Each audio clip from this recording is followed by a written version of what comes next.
வெள்ளைக்கொம்பன் விநாயகனது பேரொரு கருணையினாலே வாழ்க்கையிலே அனைத்து நலமும் வளமும் பெருகட்டும். ஞாயிற்றுக்கிழமை சூரியனது நன்னாள். இன்றைய கணபதி என்று சொல்லக்கூடியவர் திதி கணபதி. துதியை என்பதால் தருண கணபதி. தருண கணபதி கையிலே சற்று ஆயுதங்களும் இருக்கும், பழங்களும் இருக்கும். எப்பொழுதுமே பிரதமை திதி என்றால் பாலகணபதி. பாலகணபதி என்றால் ஒரு துவக்கம். எனவே குழந்தையின் கையிலே பழங்கள் தான் இருக்கும். அது சூரியனை குறிக்கும். எடுத்த உடனே ஆத்மா வந்துடுது. இன்று துதியை துதி. இன்று குழந்தை சற்று வளர்ந்து விட்டது. அந்த விநாயகன் சற்று வளர்ந்து விட்டான். வெள்ளைக்கொம்பன் விநாயகன் தருண கணபதியாக, தருணத்தில் உதவக்கூடிய கணபதியாக, மகாபாரதத்திற்கு கொம்பை ஒடித்து அந்த தருணத்திலே உதவியதால் அவனுக்கு தருண கணபதி என்ற ஒரு பெயரும் வந்துவிட்டது. தருணத்தில் உதவியதால் தருண கணபதி. அப்போ நமக்கு ஒரு தருணத்தில் உதவணும். அதற்கு யாரை பிடிக்கணும்? தருண கணபதியை பிடிக்க வேண்டும். தருண கணபதி என்றால் அந்த அதிபதிக்கு சந்திரன், அந்த திதிக்குரியது சந்திரன். எனவே தருண கணபதிக்குரியது சந்திரன். இன்றைய தேவதையின் பெயர் பகமாலினி என்று பெயர்.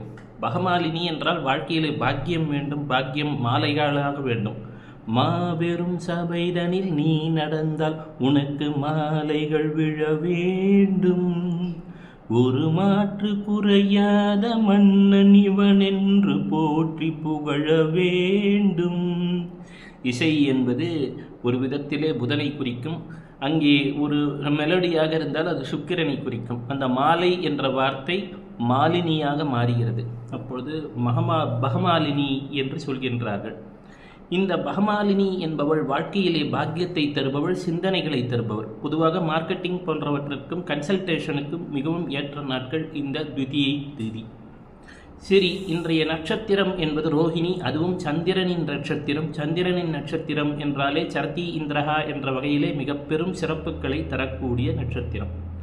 சூரியன் என்றால் இன்றைய நாள் சூரியனது நன்னாள். சூரியன் என்று சொன்னால் மொட்டை மாடியை குறிக்கும். சூரியன் என்றால் உயர்ந்த இடத்தை குறிக்கும், உயர்ந்த பதவியை குறிக்கும், வலது கண்ணை குறிக்கும், தந்தையை குறிக்கும், ஆரஞ்சு நிறத்தை குறிக்கும். சற்று ஈகோவையும் அதுதான் குறிக்கும், பதவியை, கெரியரை குறிக்கும். சூரியன் என்பது ஆத்மாவையும் குறிக்கும். நைகாசிரிக ஆத்மகாரகன் என்று சொன்னால் சூரியனைத்தான் சொல்லுவார்கள். சூரியன் என்று சொன்னால் சிவனையும் குறிக்கும். எனவேதான் துவாதச ஜோதிர்லிங்கங்கள் என்றெல்லாம் ரொம்பவும் புகழ்படச் சொல்கிறார்கள். எனவே சூரியன் என்று சொன்னாலே 12 ஆதித்யர்கள் பெயர் வந்துவிடும். தத்தாதித்யன், ஆர்மியமா ஆதித்யன், மித்ராதித்யன், வருணாதித்யன் மற்றும் நமது மற்றொரு ஆதித்யன் என்று சொல்லக்கூடிய விவஸ்வான். அடுத்தது நம்ம பூஷாதித்யன். அடுத்தது பர்ஜன்ய ஆதித்யன். இன்று இருக்கக்கூடிய இந்த மாதத்து சூரியன் பெயர் பர்ஜன்ய ஆதித்யன். அப்போ இந்த பர்ஜன்ய ஆதித்யனுக்கு என்ன சிறப்பு அப்படின்னு சொன்னால், மழை பொழிவதற்கும் வாழ்க்கையிலே மழை போல ஒரு செல்வம் பொழிவதற்கும் இவர்தான் காரணம். ரெண்டாவது, ஒருவர் ஆயுள் வேண்டும், ஆரோக்கியம் வேண்டும் என்றால் பர்ஜன்ய ஆதித்யனைத்தான் வேண்ட வேண்டும் என்பார்கள். ஒரு தீர்காயுள் வேண்டும், அங்கே ஆரோக்கியம் பெருக வேண்டும் என்று சொன்னால் உடனே நாம் வணங்க வேண்டிய ஆதித்யன் பர்ஜன்ய ஆதித்யன் என்று பெயர், பர்ஜன்ய தேவன் என்று பெயர், பர்ஜன்ய சூக்தம் என்று பெயர்.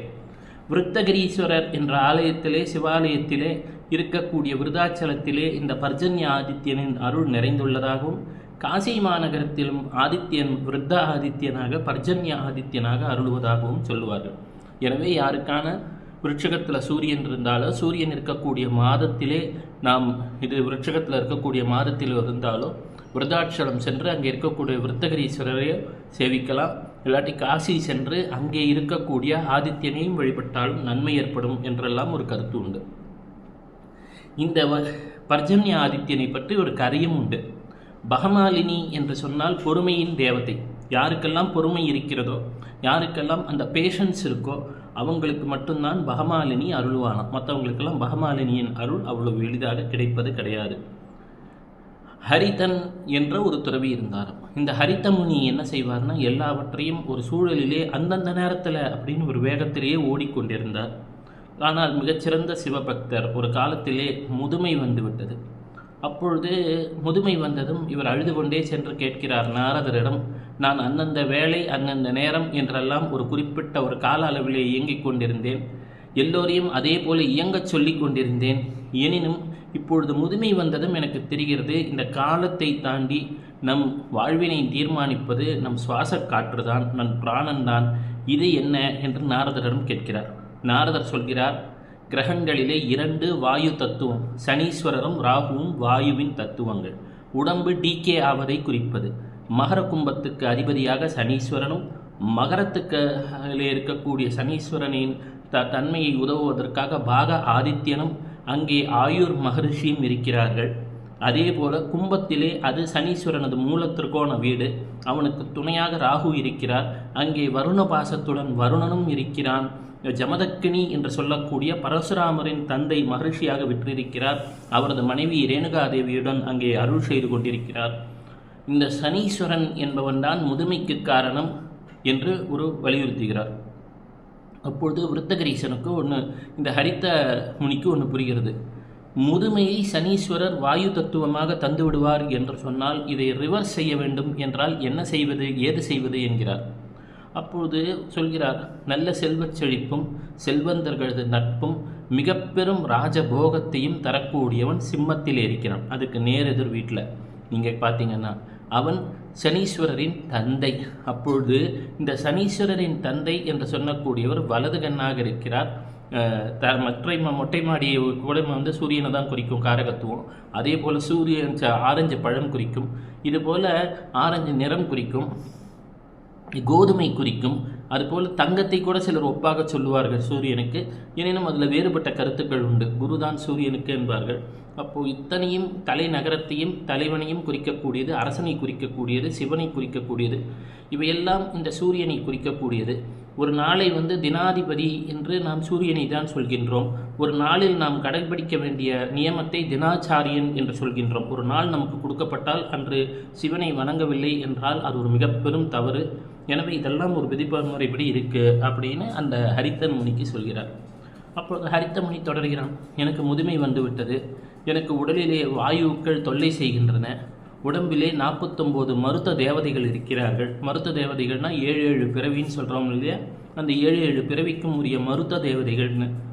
இவையெல்லாம் நான் கடக்க வேண்டும் என்று சொன்னால் எனக்கு ஒரு வழியை சொல்லுங்கள் அப்படின்னா.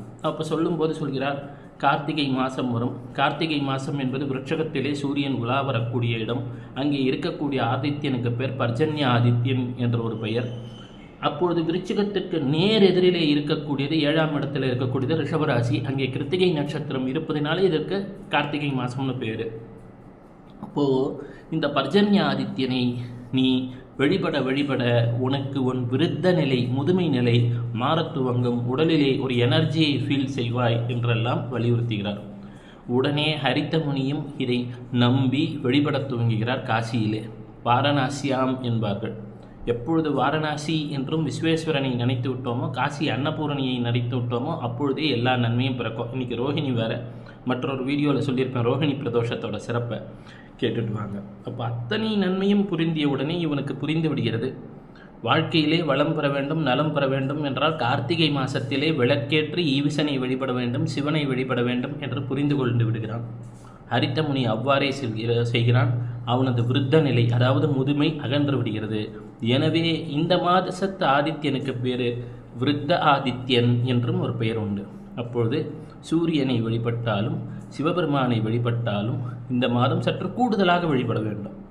ஏற்கனவே ஒரு நன்மையை செய்து கொண்டிருக்கிறீர்கள், இன்னும் சற்று கூடுதலாக செய்தால் மிகச்சிறப்பான பலனை தரும். காரணம், இப்பொழுது ரிஷபராசியிலே குரு இருக்கிறார். குரு 7ஆம் பார்வையாக, குருவுக்கு 3 பார்வை இருக்கு தெரியும்.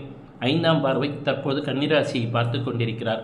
7ஆம் பார்வை என்று சொல்லக்கூடியது தற்பொழுது நமது விருச்சிகத்தில் இருக்கிறது. மற்றது 9ஆம் பார்வை என்பது மகரத்தில் இருக்கிறது.